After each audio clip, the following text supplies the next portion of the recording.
Afrika berlekami, yaga dinadani, jigeuke nduko jamnani, kenala samaganya. Anazutura bifinyo mamba yibon, tiko yura fetin yura nyewon, tafameli de nyuba yisu nyon, baga astano lu nyumomuton, de geham sabon mamba yibon.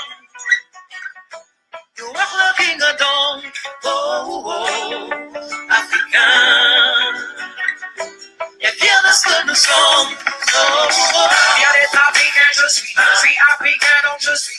Mes ancêtres pour faire le martyr pour que je puisse me lever le défi. La porte des flambeaux, ne peut pas mettre en lambeau. Pour mes carreaux, il faut minimum une avec 100 000 rambeaux. Et à mon compte d'histoire, il raconte des histoires. La plus grande des civilisations est née en Afrique noire. L'Afrique a inspiré nos langues avec ses pyramides, sa science, ses mathématiques, ses symboles et ses signes. Et à l'écriture, avec les hiéroglyphes, plus dans les pharaons, tu crois pas, vas-y, demande à Haké. Dakar, Marseille. Anazutura, bivinyo mamba yivo. Tiko yura fetin yura nyewo. Tafameli de yuba yisu nyon. Baga astano lu nyumomuto. Lena Baima. You are looking alone, you never have a sabot. You are looking alone, African. If you're listening to song,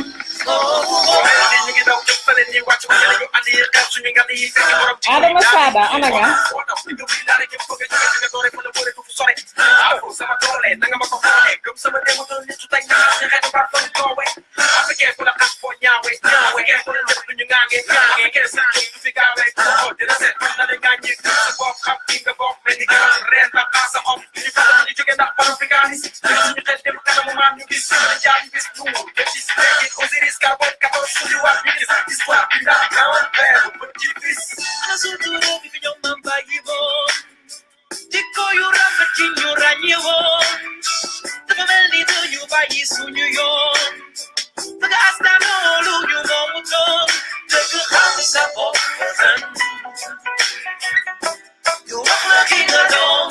Aduh anaga, alas mahali.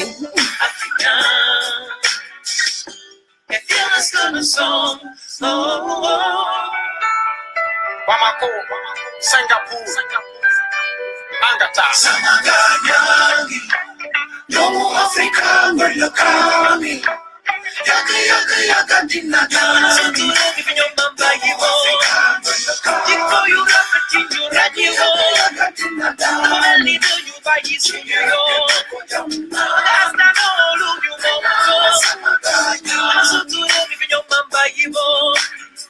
Baga astano lu nyumomuto.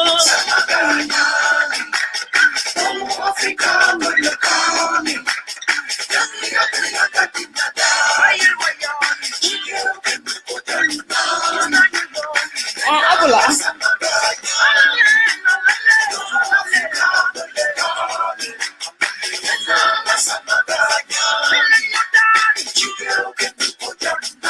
Spicy, stay matic over, stay. Mungok. Kon maa ngi leen a nuyu foo leen mun ci di nekk rek di seetaan live bi maa ngi leen a nuyu di leen wax jërëjëf si seetaan bi. Jërëjëf, thank you to all of you for coming and of course joining this live show. Adu phone naa leen phonal ma suma xale yi foofu. Thank you everybody who's on. I'm going to quickly speak in English and then of course I will speak in the local languages. And the reason I played this song is because, one, it talks a lot about African values and what we inherited from our grandparents, etc. So I love this song and I love listening to it. Wolof Njaay ne woy bu yettewul waxut bu yettewul kon ay nax la kon dañuy déglu woy pour di si jàng dara dafa am solo. Kon ñu continue rek quickly and definitely I just wanted to do a short video to talk about this video that is making the rounds. This Gambia High School kid, a girl that again was filmed dancing with a boy, and of course it went viral. Everybody's sharing it. Everybody's talking about it, condemning it. And again, there's one thing that I want to get straight to begin with. Nobody's saying that what they did was right. Nobody is saying that that dance was decent. That's not what we're saying. But what we are saying is that these are two kids, they're children. The moment you say school kids, they're children, they're kids. So we all know that children will make mistakes. And like we all say, it takes a village to raise a child. So if we're condemning this child and sharing these images on WhatsApp, on Facebook, everywhere, we ourselves have failed as a community. This is not about the children, the school children alone. This is us as a community. We have failed these kids. Because if we did not fail these kids will know that they have values, that they belong to a society that does not tolerate this kind of things. So when we share this, we're sharing our failures as a society. We're sharing our failures as parents. We're sharing our failures as sisters and brothers to these kids. So my thing here is that I'm begging people that are sharing these videos on WhatsApp, on social media, please think if these were your kids, or if these were your brother or your sister or whatever, and the hypocrisy that I see going on as well. This involved a boy and a girl. The girl is getting more condemnation. The girl is being called all sorts of names for making a simple mistake. We have all made mistakes in our lives. None of us here are perfect. In our formative years, we have done things that perhaps we're not proud of today. But you know the reason why we're still here, the reason why we're still learning, the reason why we are evolving as humans is because we had the opportunity to learn from those mistakes and make something of it. We learn from those mistakes. Everybody needs to learn from those mistakes. So we're not saying that this dance was decent, or this is something that should happen in Gambia, or this is something that we should condone our kids doing on the country. But what we're saying is we're talking about the lives of two kids, two children who still have a future ahead of them, two children who are going to grow up seeing these images haunting them for the rest of their lives. Now, I don't think, and I know a lot of you would maybe will not agree with me on this, but again, I don't think that if this was our family members, we will expose them like we did on social media. Yes, we should condemn it, but please don't share those videos. Nobody is taking your right away from you to condemn something that is indecent. But at the same time, we're talking about small kids who are going to school, small kids that all of us have failed as a society. Like I said before, it takes a village to raise kids. It doesn't just take the mom and dad. So when you share this video, you're sharing your own failure because you're part of this community that raised these kids. Whether you like it or not, this is our failure as a society. This is our failure as a society. So the thing that we need to think about whilst we're having a discussion about this video is not even the act itself, but how are we raising our kids? How are we raising our brothers and sisters? What are our brothers and sisters, our kids learning in school? These are the fundamental questions that we need to ask ourselves. We need to ask our teachers, and we need to ask the people who are responsible for education in Gambia. And I say this because we have seen the former president Yahya Jammeh giving schools millions of dollars for jamborees, for parties. And of course, in those parties, this is what happens. We have had 22 years of decadence, 22 years of every value that we know being damaged to an extent that we don't even understand the extent of the damage that has been done. We're talking about school children who were given $1 million or more to party. We're talking about school children who every month will have a Jamaican artist or somebody come into the country And when you Google those Jamaican artists, this is the way that they dance. This is the way that people dance to their videos. So in as much as we are condemning, these kids, we have to condemn society that encourage this. We have to condemn the fact that we as a society, or we have to acknowledge the fact that we have, as a society, have failed these kids. These are kids. They have a whole future ahead of them. It's not too late to help these kids. It is not too late to help these kids. Melvin, please, by all means, you can call in and contribute if you wish to do that. But the moment we start sharing these images, the moment we start condemning these kids, and we see, like I said, a lot of condemnation is directed at the girl and not the boy. Now, a lot of people might say, oh, you know, you're a feminist, you're taking this to another level or whatever. But I believe that as a society, we have failed both the boy and the girl. Because if we instilled the values that we grew up with in those kids, this would not have happened. So we have to ask ourselves, where did the problem emanate from? I am sure as daylight, I am as sure as I can be that these children did not learn these dances in their parents' houses. They have never seen their parents dance this way. So in as much as we want to condemn these kids, we cannot condemn their parents. We cannot judge them, because the circumstances that they grew up in, if we grew up in those same circumstances, I'm sure we'll do the same thing. But the important thing is these kids are children, and there is nothing that does not stop them from learning and learning from this experience and being better. But that is because if we give them the support that they need to be able to do that, this condemnation is not going to work. Like I said, as a society, we have failed these kids. We should all be ashamed of ourselves that we have kids doing this in our society, because we have failed them. But we have to ask ourselves, where did the failure come from? So I'm asking you, if you have shared this video, please delete it. If somebody has sent it to you on your WhatsApp, please delete it.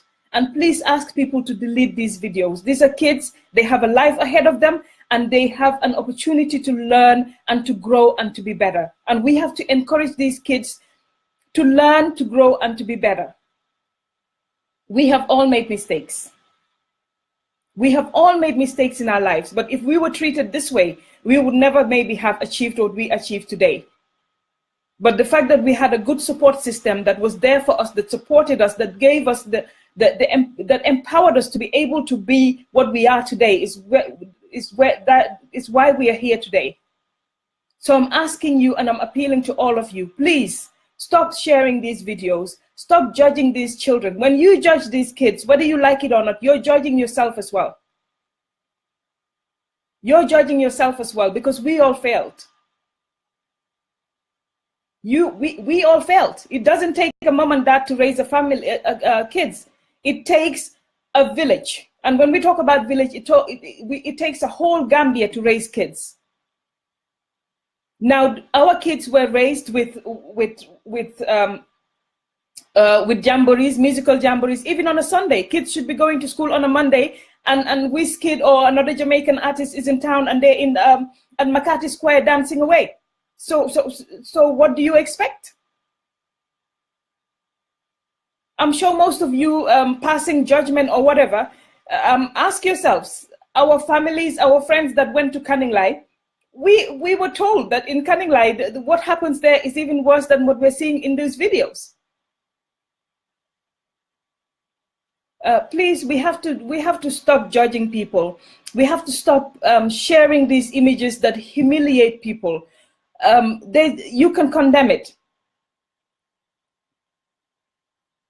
Melvin, if you just add, I think if you add yourself to this conversation, then you'll be able to call.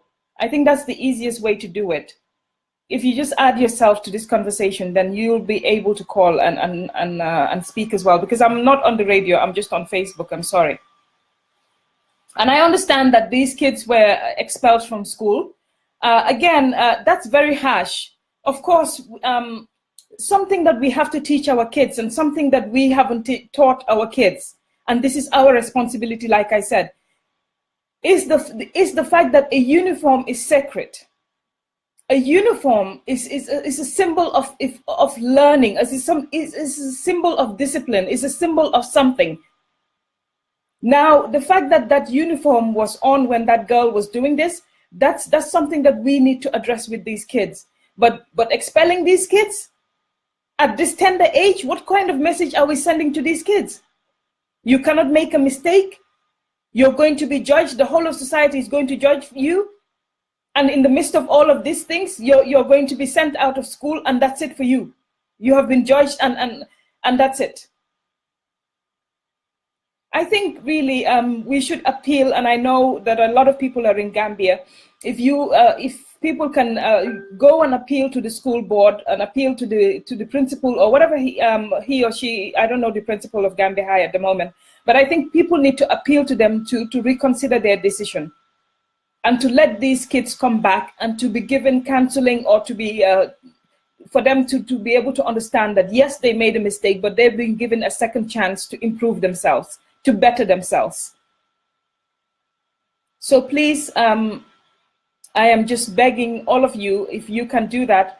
Fanta yangi on te hamnane yo Fanta, you're very active in these things. If you can please take this on with a few people in Gambia, beg the school principal, beg whoever whatever it takes to get these kids back in school.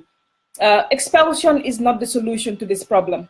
We have to realize that we failed these kids as a society, and it is our responsibility to help these kids to know better and do better. It is not our responsibility to judge these kids. It is not our responsibility to humiliate these kids. And it's certainly not our responsibility to expel these kids from school and just tell them that this is it, your life is over, basically. So I'm begging the school board, and I'm begging people in the Gambia, if you can get up and make this a task or something that you can do to help these kids, please do that. Because definitely we have to show a better example, and we have to show people, including our children, that yes, you can make mistakes, but when you make mistakes, we're going to be here to help you be better.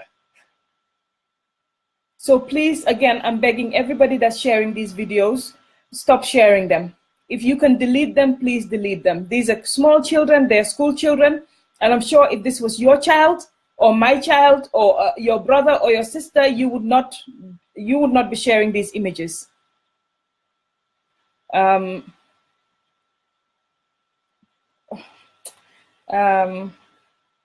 Okay. So let me just rek ma wax li ci Olof quickly, because tay bëgguma fay yaga, like I said. Dama bëggona ñëw rek pour def a short video pour wax ak nit ñi pour ñu understand ne images yi ñoo share kenn waxut ne, again ma make ko mu very clear, kenn waxut ne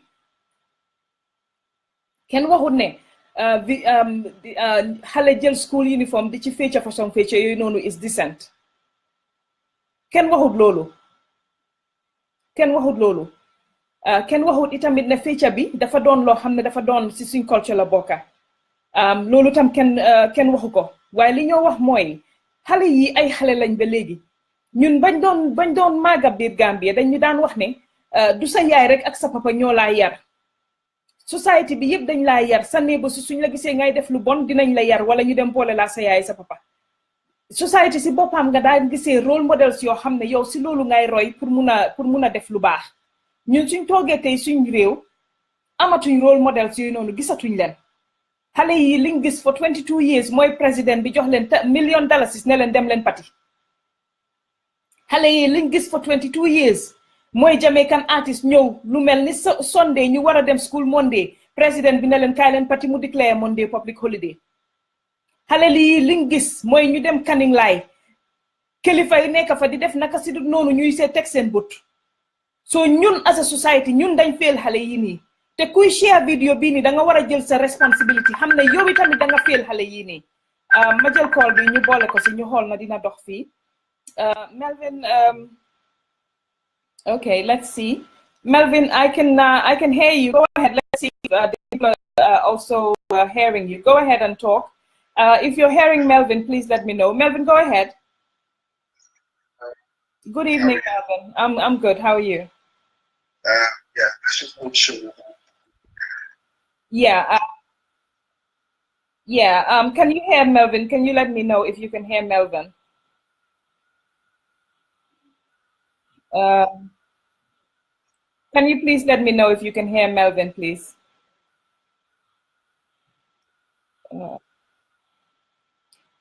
Bala leen ma rek ngeen wax ma su fekkee ne yéen a ngi dégg Melvin su ko defee ñu continuer. Okay, Melvin, go ahead.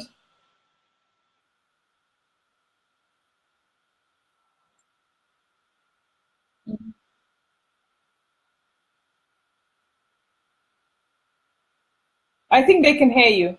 I think they can hear you. I will check from my end. Um, yeah, go ahead. They can hear you. Go ahead.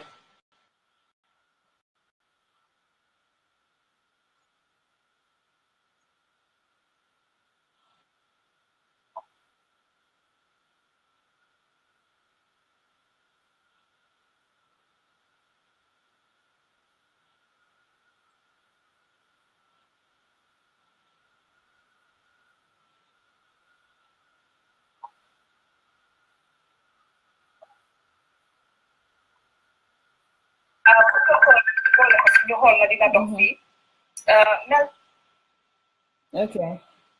Melvin, hold on one second. I don't think we can hear you. Okay. Okay, we can, yes, they can hear you. Go ahead. They can hear you. Mhm,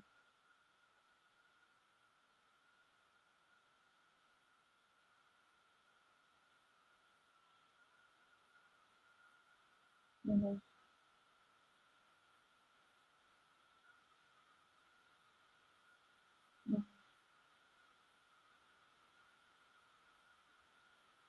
mhm. Okay, Melvin, Melvin, I'm being told, told that they can't hear you. They said your voice is very, very low. Call back. Just hang up and call back, and I'll take it on my cell phone, and then you can talk from my cell phone. That way, they'll be able to hear you. Yeah. Okay. Okay. So I'm going to get him to call on my cell phone so I can connect it, and you'll be able to hear him.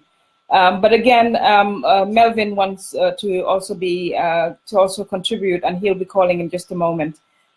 Basically, li ma wax rek mooy ñun ñëpp dañu daan wax ne society yëpp mooy raise xaleel society mooy yar xaleel nekkut ne yaaya papa rek ay yar xaleel te ñun biñ doon mag itamit ñun loolu lañ gis loolu lañ xam. Okay, Melvin, go ahead. Okay, Mama, I hope they can hear me now. Okay, I think it's much better. I'm just, yeah. Okay. Basically, I was just thanking you for actually coming up with this idea, for actually trying to sensitize the rest of us on this particular video that is actually making the rounds. And like I said earlier on, it's not that we are condoning what happened in that video or what transpired in that video. I think whatever took place in that video should be condemned in the strongest of terms. But again, we should look at the greater picture. In condemning that video, what message are we sending across? What is there that we're doing for this innocent girl? I'm calling her innocent because I believe if she wasn't innocent and she knew exactly what she was doing, she won't do that. Think that whatever she did, she would do. But it takes me back to a very interesting point, and I think someone else made the comment that it is only for the grace of God. It is only for people that stood by us. If not, some of us would never have made it in life. Yeah. And that's why I believe that I stand as a testament to the fact that people should not be condemned early on in life. There should always be room for someone to take a child on board and be able to bring that child to light. Be able to show that child that yes, what you're doing, it's nothing but a youthful youthful desire, but that is not the way that it should be, and this is the right path. We did a lot of stuff back in high school that were probably worse than dancing. Yeah. But maybe we were saved by the fact that there were no smartphones back then. It wasn't as rampant as we have it right now. There were no videos that were making the rounds. People were not going live with videos of things that we did. But there are things that we did in high school as high school students, as young kids growing up, that were worse. It was worse than dancing.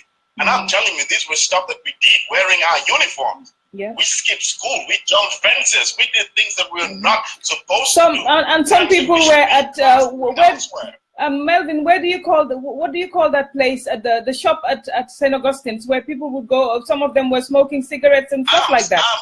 Is it Arms shop? Arms? I think it was, but something like that. Yeah, but they would be there smoking cigarettes, doing all sorts of things. I know of kids in their high school uniforms smoking weed. Is that better than the girl that was dancing?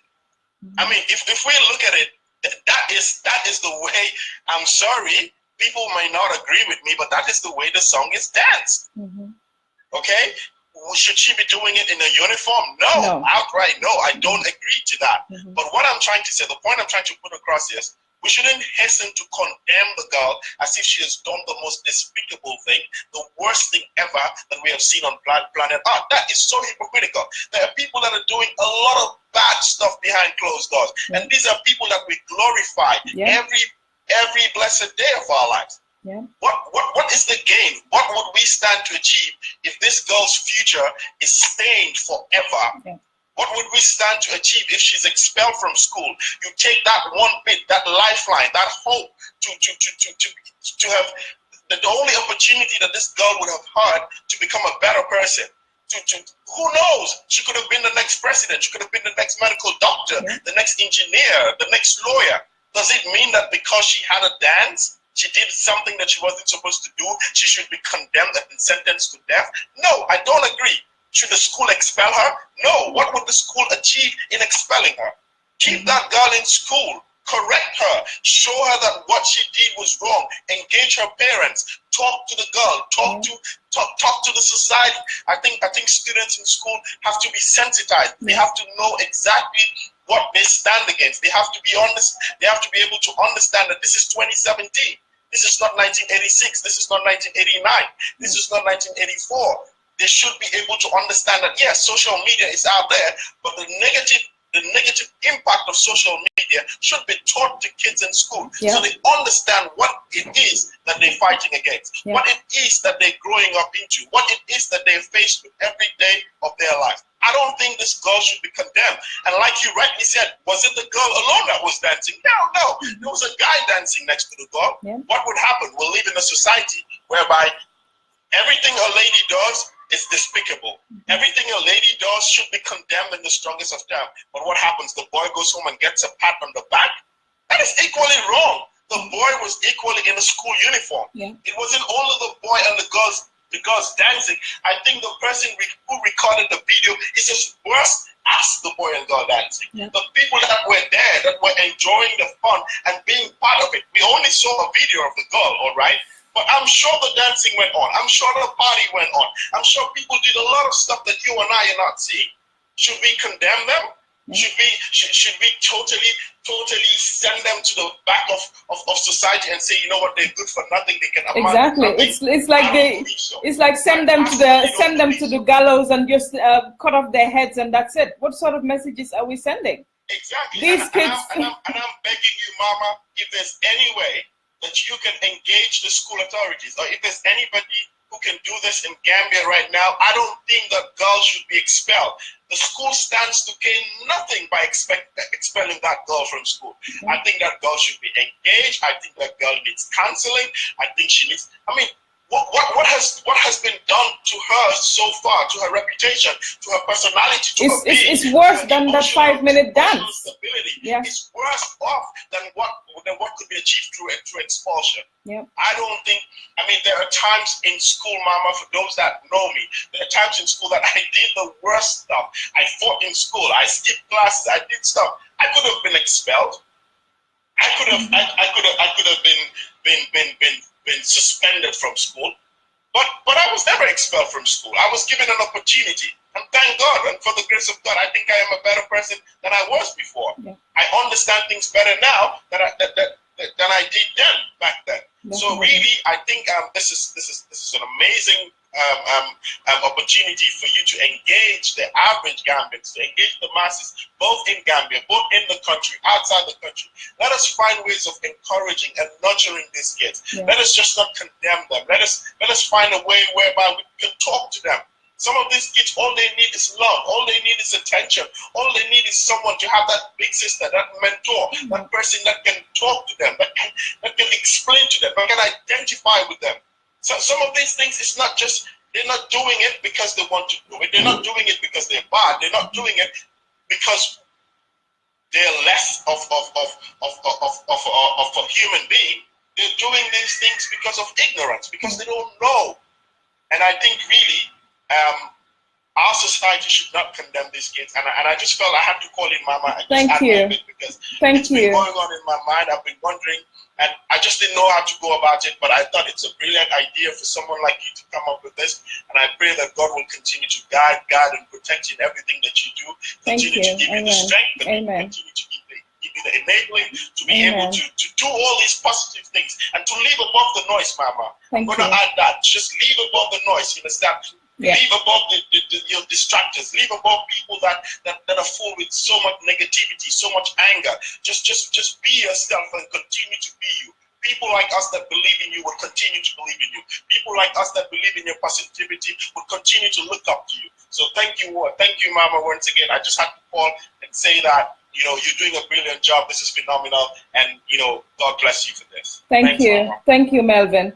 That is, of course, Melvin Roberts calling to also contribute, and we thank him and also pray that God blesses him for always, like I said, being there with a positive note or a positive advice. So definitely we thank him as well. Like I said, there are loads of people behind Mama Linguère, people that people don't see or hear, but they are, they are always supportive and always there. So I thank all of them for always being there. And this is what the girl needs as well. This is what the girl needs. Sometimes you're knocked down. Sometimes you feel like this is the end of the world for you. And then somebody just calls you and says something to you that just picks you up and empowers you.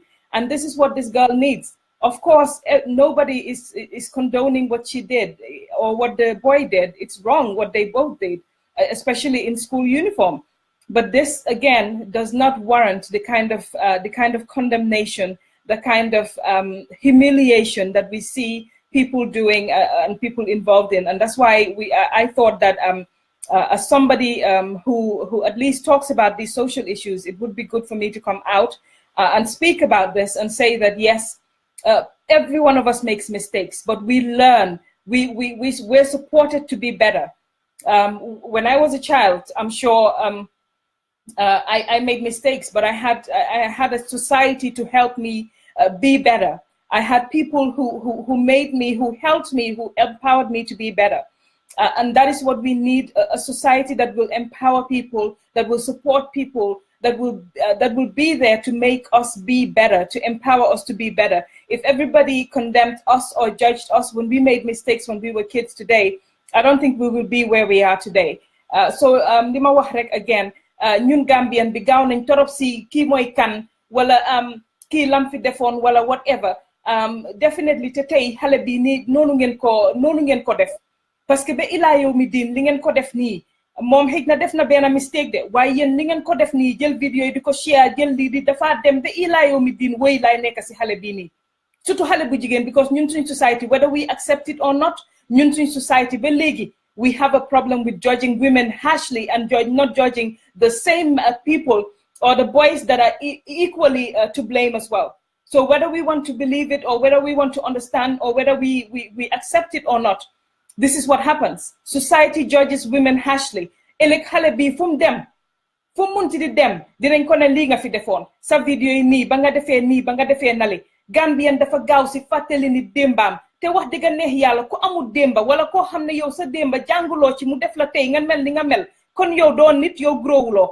su fekkee ne yow na nga meloon démba ba léegi noonu nga mel tey kon yow doon nit yow growuloo waaye ku nekk dafa am opportunity pour di def mistakes ku nekk dafa am opportunity pour jànga si mistakes yooyu noonu mu grow mu nekk a better person kon ñun tey nañ leen toog ñu dimbale xale bii nii ñu xam ne ñun ñëpp as a society ñun dañ fail xale bii nii ñun ñëpp as a society and we have to be also ñu advise suñ xale yi ñu xam ne fi mu nekk nii xëj na ñun suñ time mistakes yi ñu daan def amuñ ko taxaw a caméra smartphone ne ko taj digal ko Facebook uñu suñ sutura moo tax xëj na tey ba léegi yéenay sax ñun ñuy sigi di mun a xool nit ñi waaye fii ku nekk dafa am chapter boo xam ne buñ la ko riidalee si sa bug di nga siga ku nekk dafa am chapter boo xam ne yow buñ la ko riidalee sa bug dina siga te yàlla daf la ko suturaal kon nañ leen a suturaalante man soo gisee may wax si lii parce que dama dee waxtaan ak ay kilifa di waxtaan ak ay nit ñoo xam ne xëj na seen xam-xam moo gën a màcce suma bos pour ma jàngee si dara te liñ ma dee always wax moom mooy ne ku suturaalu nit yàlla du la suturaal ku suturaalu doomi aadama sa moromi doomi aadama soo ko muntee suturaal yàlla du yow mu du la suturaal loolu moo gën a basic si alxuraan loolu dafa nekk loo xam ne mu ngi fu nekk soo leen jotee vidéo yi nii suturaal leen seen bopp pour ëllëg yéen du pour xale bi ngeen koo def de waaye yéen seen tamit seen ëllëg nit ku nekk bëgg nga sutura àdduna bëgg a sutura àllaaxira kon lu nekk yow yaa koo liggéey ku nekk ku toog nag dara jot la ñu ne kii day ñu ne nii fekk yàlla sa fay la sa xol la fay kuy suturaal doomi aadama yàlla suturaal la kuy ki cëral doomi aadama yàlla cëral la waaye su fekkee ne yow doo cëral doomi aadama yow ku nekk nga humiliate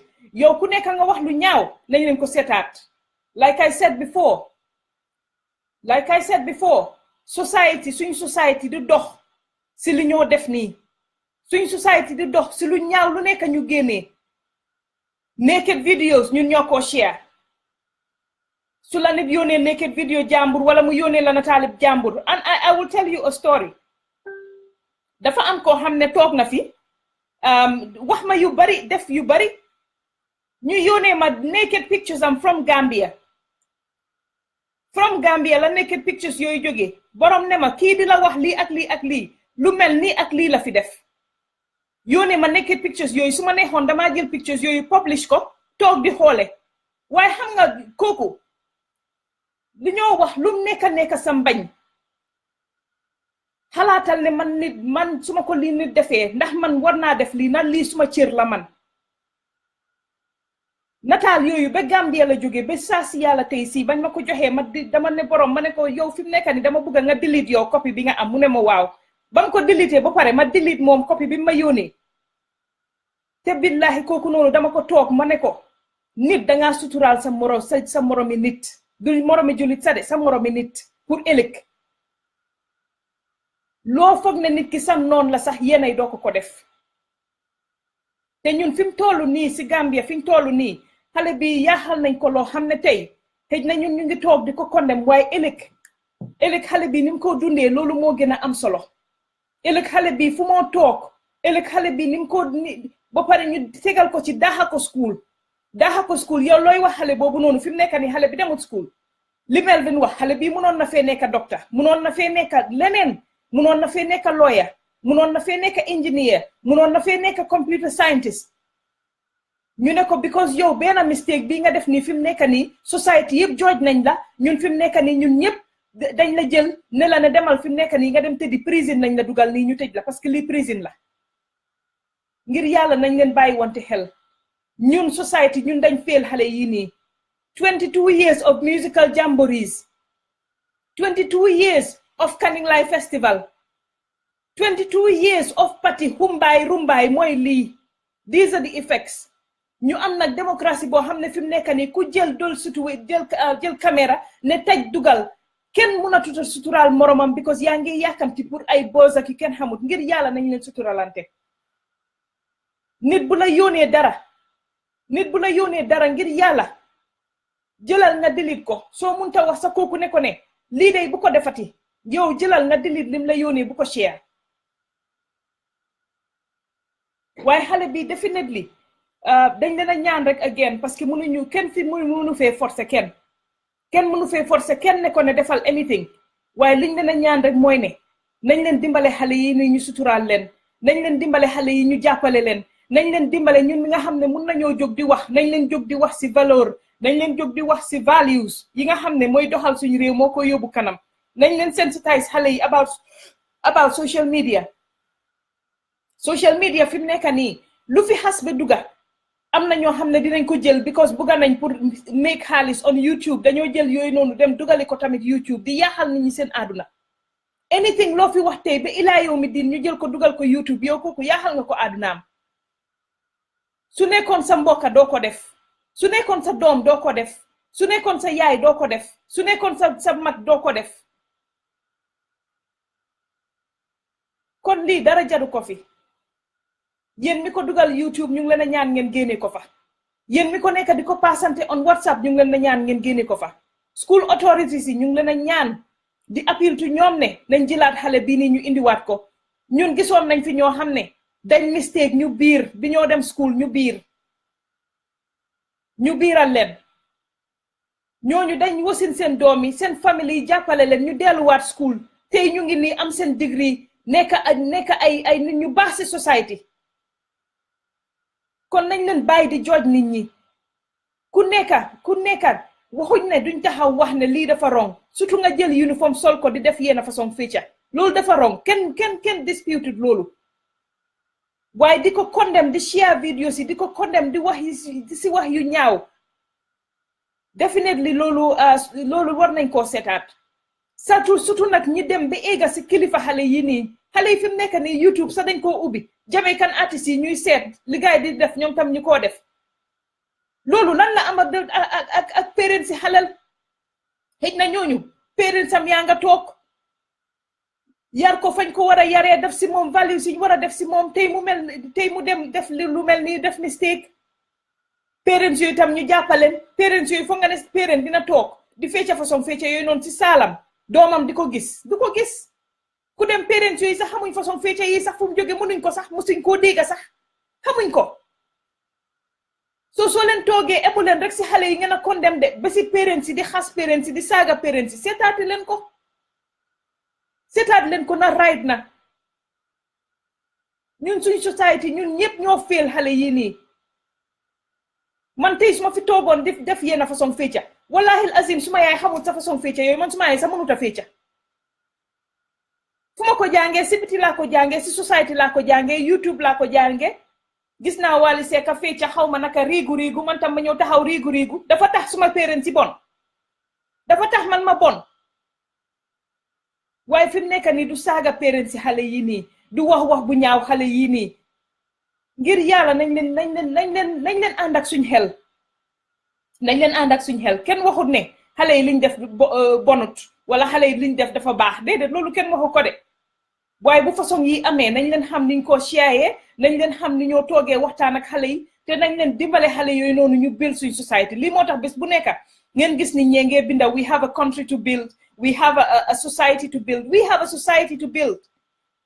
This is 22 years of decadence la ñoo wax ni 22 years of yàqu-yàqute 22 years boo xam ne xale yi xamuñ dara lu dul pati Jamaican artist tey Senegalese artist ëllëg pati rek xale yi loolu lañ xam 22 years ko ñooñu xale yooyu di nga toog nga ne leen ne dañ xamul dara xale yi loolu lañ jànga school si lañ leen a joxee xaalis ne leen xaalis a ngi nii 1 million jël leen ko ngeen pati ko duñu ne 1 million dollars ngi nii jël leen ko ngeen ubbi ngeen jënd books ngeen def ko si seen library waxuñ leen loolu Yaya Jammeh jëlut 1 million dollars si jox ko xale yooyu noonu leen dem leen ngeen organize a seminar or ngeen organize something ngeen talk about the effects of social media xale yi xamuñ the importance of seen internet footprint si gaay di bàyyi si internet bi xamuñ ko kon ñii ba léegi dara weesuwut pour ñu jàppale leen pour ñu dimbale leen pour ñu nekk something for themselves so liñ leen a wax rek mooy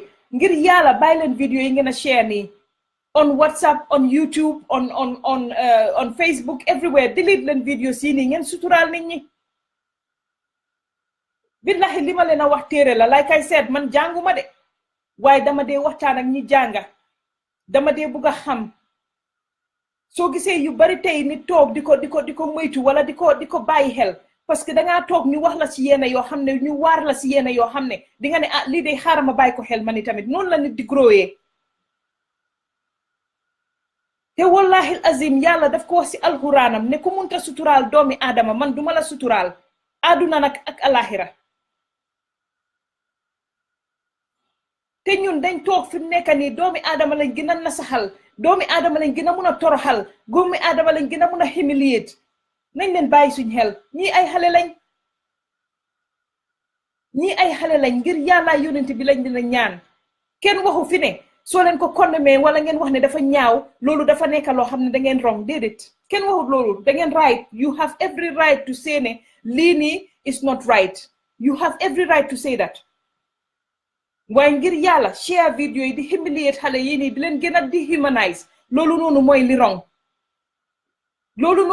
wrong te ñun ñëpp foog naa ne war nañoo mun a seetaat suñ boppa xam ne lii bu nekkoon suñ ay mbokk man de su nekkoon suma doom xam naa ne jàngeew ko man parce que man flexible du ma pour def façon fécca yi nii waaye wax dëgg neex yàlla dinaa doon ñaan pour ñu suturaal ko kon noonu laa leen a ñaanee yéen i tamit pour ngeen suturaal ñi nga xam ne ay xale lañ dañoo grow they have a whole future ahead of them xale yi dara jeexut ci ñoom it's a dance they made a mistake ñun toog nañ fi ñun fii ci radio yi fii laa leen wax ñu ne gis nga am na kilifa yoo xam ne ñu bari Gambia duñ wax Yaya Jammeh dara parce que xam ngeen lu tax Kanning Laay sa festival yi lam leen fa def loo yépp mu ngi ko vidéo moom Yaya Jammeh kon yal na sutura yàgga Kanning Laay la faa xew lu ndaw la ak li ñoo gis nii fi mu nekk nii suñ xale yi di ko def on social media ñii jël tamit fi mu nekk nii lu ne kërëb ñu jël nataal ñu jël vidéo dugal social media ngir yàlla ñu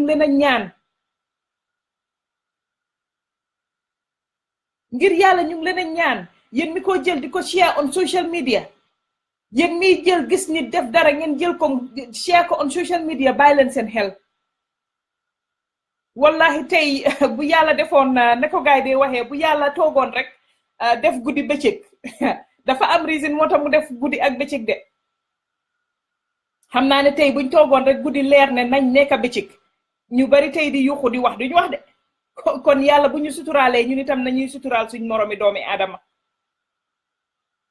yàlla bu la suturaalee nga suturaal sa moromi doomi aadama ñu bari di wax fii di yuuxu wallahi azim suñ leen déggee ci téléphone li ñoo wax seen moromi julit wala seen moromi nit bu yàlla toogoon rek weer leen ñun ñëpp ñu toog social media toog Facebook dégga ko bés boobu lañ leen a xeeb ba ilaa yow mi diin kon nañ leen bàyyi suñ xel yi ci condemnation lu rong moom dafa rong kenn waxut ne rongut waaye nañ leen suturalante waaye nañ leen xam ne nañ leen bàyyi noonu soo gisee yàlla def bëccëgam def guddeem def bëccëg ñun ñu bari fii laa wax de ñun ñu bari fii bu yàlla jëloon suñ benn conversation rek ne ko faax ci social media ba billahi ñu bari di sigi di xool duñ fi xoolati nit baax na daal kon nañ leen bàyyi suñ xel bu baax a baax nag xam ne bu la yàlla suturaale yow tam nga suturaal sa moromi jullit xam ne loolu la it's what it is billahi jarut ree jarut ay ree mooy loolu waaye like I said bëgg nañoo appeal si ñi nga xam ne dañoo jël vidéo yi tamit di share ngeen bàyyi seen xel yéen mi nga xam ne foo leen gis nit taxaw ngeen vidéo ko dugal ko démocratie lañ wax waaye lii du démocratie de parce que gis ngeen naka lañ ko waxee in other countries nga share nit nga vidéo nit without permission am mun la see yóbbu court I think ne ñun fi mu nekk nii xëj na tollu nañ foo xam ne war nañoo jóg sax xëj na suñ laws yi ñu gën koo def because ñun démocratie niñ ko bëgg a doxalee Gambia du dem démocratie niñ ko bëgg a doxalee ñun Gambia du dem su fekkee ne nit mënatut a am ñun dañoo jël lu nekk di saaga nit ñi on social media di wax nit ñi lu ñaaw di sosal nit ñi di def yu kenn xamut fa naa fi mu nekk nii it's about time ñu am libel laws yoo xam ne nit mun naa dem mu suu nit ne man day suma image la kii jël tarnish ko o suma image la jël dugal ko Facebook without my permission. Aduna nag comme niñ ko waxee yàlla daf la suturaal pour nga suturaalal keneen yàlla ay misaalam la dee joxe ay misaalam la dee joxe su fekkee ne nag yow tey sa yow ekati nga sa téléphone wax ak kenn koo xam ne suñ ko génnee woon tey wane ko Facebook ne kii de lan lii la doon wax tey dëkk bi yëpp toj ñëpp xeeb la kon yow waruloo toog di judge another person bu fekkee ne nag ne ñun si lii dañoo continuer te Gambien bi fi mu nekk nii loo ko wax mu gis si boppam mer ko loo ko wax mu gis si boppam mer ko waaye nag xam ngeen luy dëgga valeur yi values yi foog ñu defaraat ko values yi foog ñu defaraat ko nañ leen bàyyi ku wax ñu saaga nañ leen bàyyi ku wax ñu jël def ko dëkkal foo dëkkut nañ leen bàyyi kii démba parce que xale bi tam noonu ngeen ko paree def de su paree xale bi try ba mel ni mu war a mel jànga am degree am or whatever nga gis ku toog fale ne ko yée kii xanaa xamuleen ko démbaam tey lii ak lii ak lii noonu ngeen paree def doomi jàmbur bii nii tamit ngir yàlla bu leen yàlla suturaalee yéen itam ngeen suturaal keneen surtout ñi nga xam ne ay xale lañ xëj nañ ñun ak ñeneen ak ñeneen di ñoo mun a muñ ay xale yu mel nii si beginning of their lives ngeen jël nii code ko nii shot nit ñi di upload di tàccu ne dañ leen daaxa school ñun suñ society kon am nañ problème ñun suñ society kon am nañ problème su fekkee ne ñun dañoo toog di tàccu ay xale yu def benn mistake ñu daaxaleen school ñu toog di ko tàccu di ko bàkkoo di kontaan di saaga ñooñu di saaga seen yaay yi seen parents yi wallahi azim man day man yaay xam suma yaay day xam naa ne li ma riigu musu koo gis xamut sa luy riigu te maa ngi koo fecca internet laa ko gis YouTube suma yaay xamut riigu musu ta riigu waaye tey lu nekk yëkka ngeen ko yaayi jàmbur yëkka ngeen ko papi jàmbur te dama leen ko dee wax nañ leen di moytu tooñ nañ leen di moytu tooñ parce que lii passé wu tooñ nit ku toog yar doomam fam ko war a yaree fayal ko school ne ko demal school xale bi dem def mistake am def leneen ngir yàlla buñ jël parents yi tamit saaga xale bi saaga parents yi saaga ñëpp toog wax naa dëgga billahi bu leen ree wax naa dëgga man sumay xamul riigu sumay duy fecca waaye man dama taxaw fecca riigu def yooyu noonu sumay su ma gisoon sax dama ne yow looy def ni tey su fekkoon ne taxaw ngeen ne ruugi dafa bon o dafa obscene wallahi azim ngeen saaga si wàlle sumay ne moo ma yarut fekk yar na ma de fekk yar na ma fayal na ma school ma jànga dem am education bu baax man maa bugga rek taxaw riigu kon nañ leen ci bàyyi suñ xel nañ leen ci bàyyi suñ xel di xaste ba di xas parents si jàmbur yéen a ngee tooñ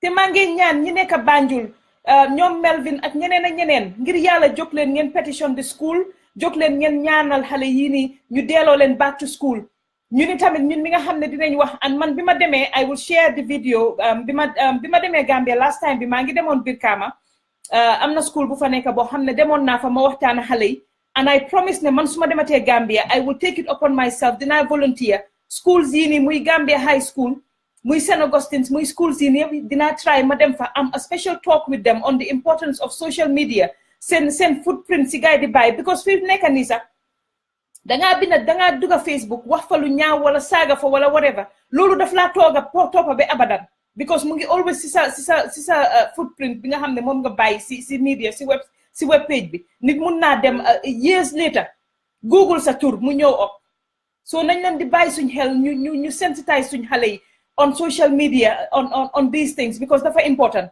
dinaa share suma paree school bi ma demoon Brikama wax fa xale yi I will share the pictures with you bi ma demee suma last holiday and I pledge ne su ma demee tamit this time I will do the same dinaa dem si school si dinañ waxtaan ak xale yi waaye ñun ñëpp nañ ko jël upon ourselves to raise these kids it takes society to raise kids dëkka mooy yar xalel dëkka mooy yar xalel not school bi not parents yi rek parce que mun ngaa def si sa doom la nga war a def si moom ba mu génna dem si biti fekk fa ñeneen ñu jàngal ko leneen te ñun suñ doom yi dañ leen yaroon ci seen biir kër suñ biir kër yi bañ mel ni ñu war a mel ñu génn si biti fekk fa président bi président réew mi de Yaya Jammeh mu ne leen kaay leen ñu fecca Sisla ngi nii fecca leen wit bay ngi nii poon leen ñun suñ président bi moo ko doon won suñ xale yi kon tey si suñ valeur yi yaaxoo suñ gisee suñ xale yi mel naka si du noonu xam nga kan lañ war a blame président boobu society boobu kon ñun ñëpp a fail as a society ku share video bi nii sa fail yoo nga nekk nii di share yow dag sa gàcce nga ne war a nekk nii di share parce que gàcce la pour ñun suñ society ñu toog raise façon xale bii nii kon ñun ñëpp a fail ñun ñëpp a fail as a society li nga share sa gàcce ngay share noonu parce que yow sa taxawaay itamit dafa nekk si society boobu noonu pour nga defar ko pour nga wax si mu baax pour yow sa doom ak doomi keneen parce que tey ñun ñëpp suñ doom nga def si moom li nga def si moom sa biir kër mu génn si biti fekk fa leneen foog nga neen ban la moo gën a toppa soo ngir yàlla lañ leen ñaan bàyyi leen di ngeen a share bàyyi leen xale yi ngeen a jël di leen di share seen image yi di leen humiliate di xas seen parents yi defuñ dara wallahi azim seen yaay seen papa deful dara man ba ma demee Bercy fecca ya ma fa fecca suma yaay mënu ko suma papa mënu ko fu ma ko gisee YouTube ak suma génnee dem pati laa ko gisee man itam ma jàngee ko fa du suma yaay du suma papa bu ma ko jàngal kon nañ leen bàyyi suñ xel bu baax a baax a baax nañ leen bàyyi suñ xel bu baax a baax a baax ñu xam ne fii nag lu fi waay def sa boppa lu fi waay def rek sa boppa nga jël doomi jàmbur humiliate ko jël doomi jàmbur wax si moom lu ñaaw jël ay parents am di ko xas di leen tooñ billahi ëllëg suñ la ko defee yow tamit bul toog de ne dañ ma tooñ de déedéet danga tooñoon suñ society lu ko doxal Gambia fi mu nekk nii lu ko doxal mooy ñun ñëpp ñu jóg taxaw ku nekk liggéey fu nekk foo war a jàppa nga jàppa foofu noonu nga liggéey loolu mooy doxal suñu réew fi mu nekk nii ku war a jàppa si social media pour di wax di indi nit ñi di change nit ñi seen xalaat ñu def ko ñun 22 years lañ leen wax 22 years of yaha of shared decadence lañ amoon si dëkk boobu noonu xale yi dañoo dem pate président bi dimanche wala ñibbi dem school lundi pati bi en 6 o'clock mu gestu ne déclaré na public holiday dem leen tëddi nelaw ñun loolu la suñ xale yi doon dunda si dëkk boobu noonu ñun suñ xale yi dañ dunda gis seen kilifa yi di dem Canning Line lañ fa doon def yàlla rek a xam nga yéen vidéo yi ngeen gis soo leen gisoon vidéo Canning Line yi kon ngeen waaru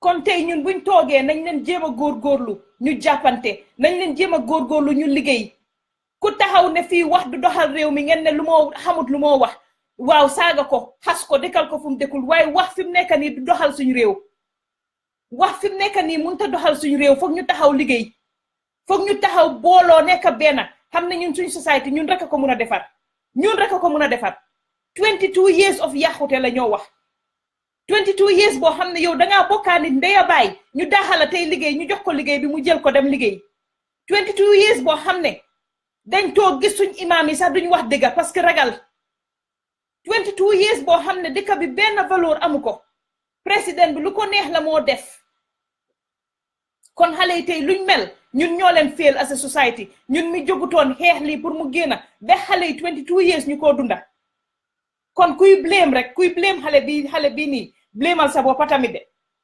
kuy blame xale yii nii rek blamal sa boppa ne yow tamit si nga bokka kon anyway bëgguma yàgga tey ñu try rek comme niñ ko waxee ñu def the right thing mooy ñu try ñu góorgóorlu wax ak xale yi nii wax ak school bi ñu try ba nga xam ne xale yi nii dinañ am li nga xam ne mooy good upbringing te ku nekk ab Gambia maa ngi laa challenge nga dem si school boobu noonu ñaan pour xale yi ñu delloo si leen ñaan pour xale yi ñu defaral leen di gën si ñoom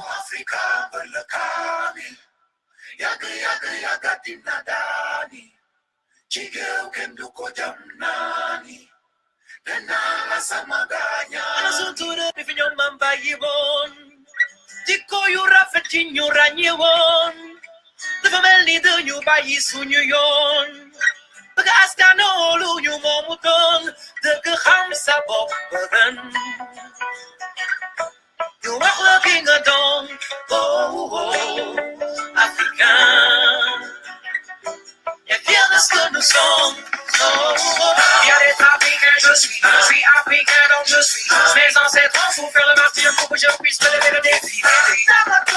Colombo. Papa met Colombo. Pour mettre KO, il faut minimum une avec 100 000 Rambo. Et avant ton histoire, raconte des histoires. La plus grande civilisation est née en Afrique noire. L'Afrique a inspiré le monde avec ses pyramides, ça sent. Ses mathématiques, ses symboles et ses signes. Et à l'écriture, à les hiéroglyphes, plus dans les pharaons. Tu crois pas, vas-y, demande à Agé. Dakar, Marseille. Azuturo, Vivino, Mamba, Yivo. Tiko, Yura, Fatinho, Ranyewo. The family do you buy you, New York. The gas that all you want to go. The house of all. You walk like a dog. The house of all. You walk like a dog.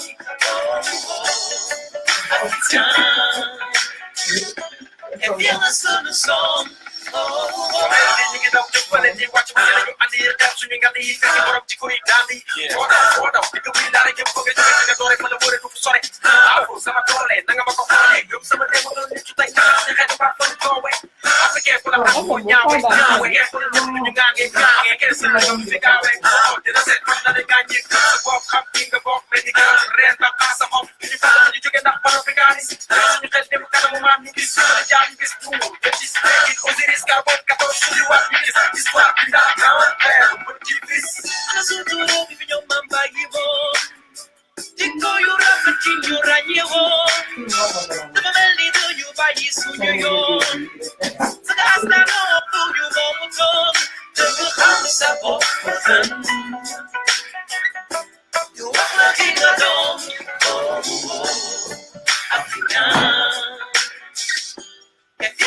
the song,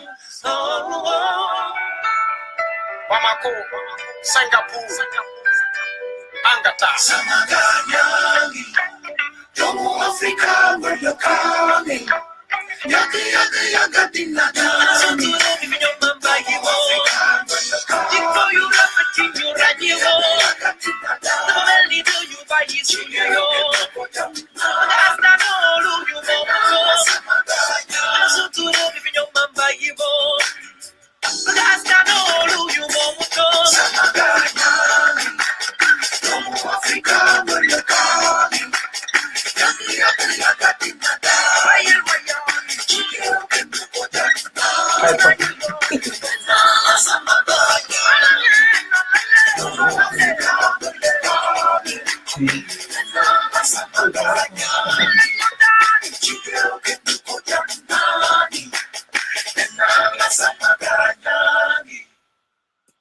Jërëjëf kon ba beneen inshallah ñu bàyyi si xel rek like I said, I'm not perfect, none of us are perfect. Why we try to be better.